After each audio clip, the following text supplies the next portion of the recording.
మహాభారతం అనగానే ఎంతోమంది యోధులు వాళ్ల పరాక్రమాలు గుర్తొస్తాయి.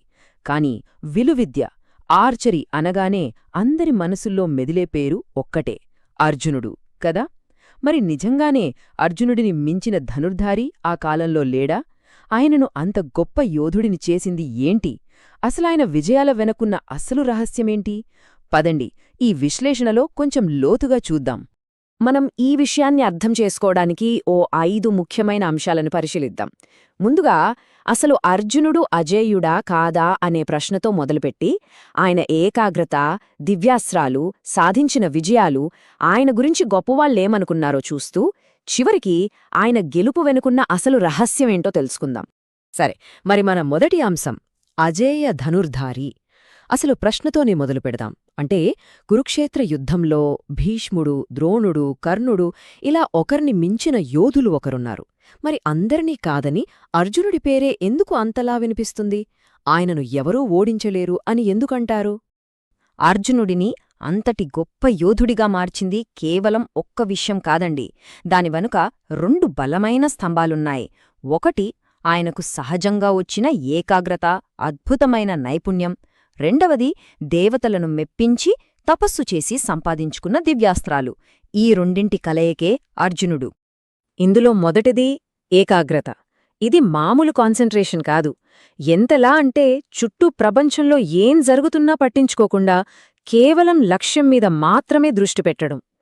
ఈ రోజుల్లో బిజినెస్ స్కూల్స్లో కూడా ఫోకస్ గురించి చెప్పడానికి అర్జునుడి కథనే ఒక కేస్ స్టడీగా చెప్తారంటే ఆలోచించండి.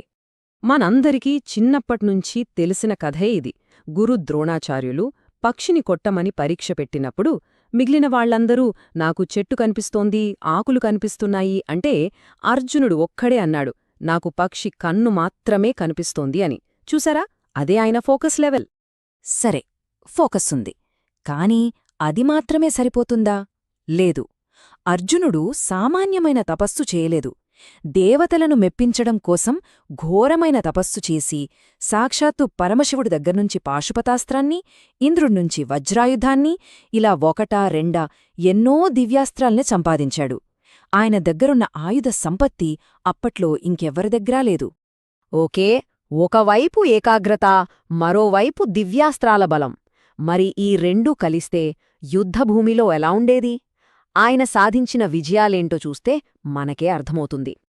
ఆయన విజయాల ప్రస్థానం గురుదక్షిణతోనే మొదలయింది. ద్రుపద మహారాజును బంధించి గురువు పాదాల దగ్గర పెట్టాడు. తర్వాత అసాధ్యమనుకున్న మత్స్యయంత్రాన్ని ఛేదించి ద్రౌపదిని గెలుచుకున్నాడు. కాని వీటన్నింటికంటే ఒక గొప్ప విజయముంది. అదే ఉత్తర గోగ్రహణ యుద్ధం. భీష్ముడు, ద్రోణుడు, కర్ణుడు, కృపాచార్యుడు, అశ్వత్థామ, కౌరవ సైన్యంలోని మహారథులందరూ ఒకవైపుంటే అర్జునుడు ఒక్కడే మరోవైపు నిలబడి వాళ్లందర్నీ ఓడించాడు. ఒక్కడే. ఇది ఆయన పరాక్రమానికొక పెద్ద నిదర్శనం. ఇక కురుక్షేత్రం మహాసంగ్రామానికి వస్తే అక్కడ ఆయన సృష్టించిన విధ్వంసం చూసి ఆయనకు ఒక కొత్త పేరు పెట్టారు. ఆ పేరే భీభత్సుడు. భీభత్సుడు అంటే ఏదో నెగిటివ్ పేరు కాదు. దానర్థం యుద్ధభూమిలో తన పరాక్రమంతో శత్రువుల గుండెల్లో భయాన్ని, జుగుప్సను అంటే ఒక రకమైన భీతావహమైన వాతావరణాన్ని సృష్టించేవాడని. అది ఆయన సృష్టించిన భయానకమైన రియాలిటీ అన్నమాట. ఈ భీభత్సానికి ఒక పర్ఫెక్ట్ ఉదాహరణ కావాలంటే మనం కురుక్షేత్ర యుద్ధంలో 14వ రోజుకి వెళ్ళాలి.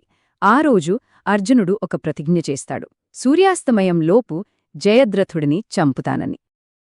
ఆ ఒక్క ప్రతిజ్ఞను నెరవేర్చుకోవడం కోసం ఒక్క రోజులో, సింగిల్ డేలో అర్జునుడు నాశనం చేసిన సైన్యమెంతో తెలుసా?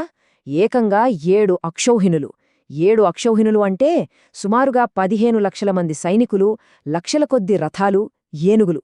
అంటే మొత్తం కౌరవ సైన్యంలో సగానికి పైగా సైన్యాన్ని ఒక్కడే ఒక్క రోజులో తుడిచిపెట్టేశాడు.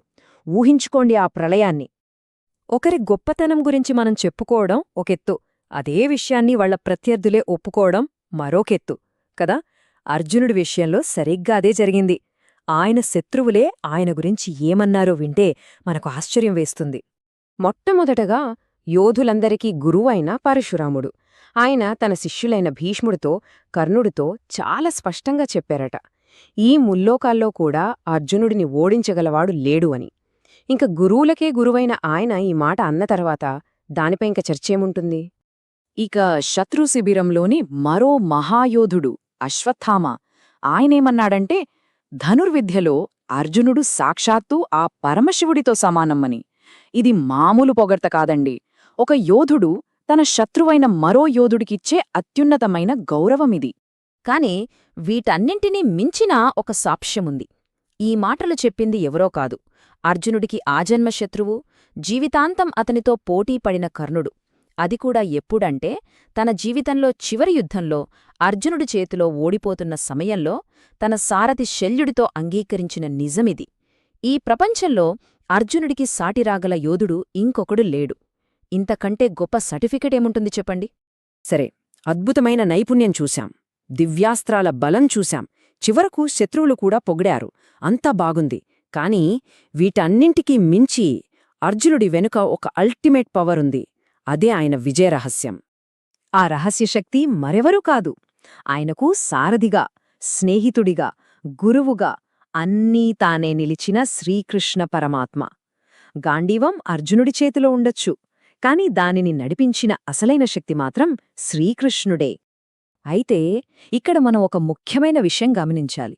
కృష్ణుడు కేవలం అర్జునుడు తనవాడని సహాయం చేయలేదు. యతో ధర్మస్తతో కృష్ణః అని ఒక మాటుంది. అంటే ధర్మం ఎక్కడుంటే కృష్ణుడు అక్కడుంటాడు. అర్జునుడు ధర్మం వైపు నిలబడ్డాడు కాబట్టే ఆ భగవంతుడే స్వయంగా అతనికి అండగా నిల్చాడు. అందుకే అది కేవలం అర్జునుడి విజయం కాదు, ధర్మ విజయమయ్యింది. సో అర్జునుడి కథ మొత్తం చూశాక మన ముందు ఒక పెద్ద ప్రశ్న మిగులుతుంది. అసలొక యోధుడి గొప్పతనం దేన్లో ఉంటుంది? కేవలం అతని నైపుణ్యంలోనా, లేక అతనికి దక్కిన దైవానుగ్రహంలోనా, లేదా వీటన్నింటినీ మించి అతను నడిచిన ధర్మమార్గంలోనా? ఈ ప్రశ్నకు సమాధానం మనలోనే వెతుక్కోవాలి. వేదవ్యాస అకాడమీ సమర్పిస్తున్న ఈ విశ్లేషణను చూసినందుకు ధన్యవాదాలు. అర్జునుడి కథలోని ఈ కోణం ఆలోచింపజేసిందని భావిస్తున్నాము. మన పురాణ ఇతిహాసాల్లోని ఇలాంటి మరెన్నో ఆసక్తికరమైన విశ్లేషణల కోసం మా ఛానల్కు తప్పకుండా సబ్స్క్రైబ్ చేసుకోండి.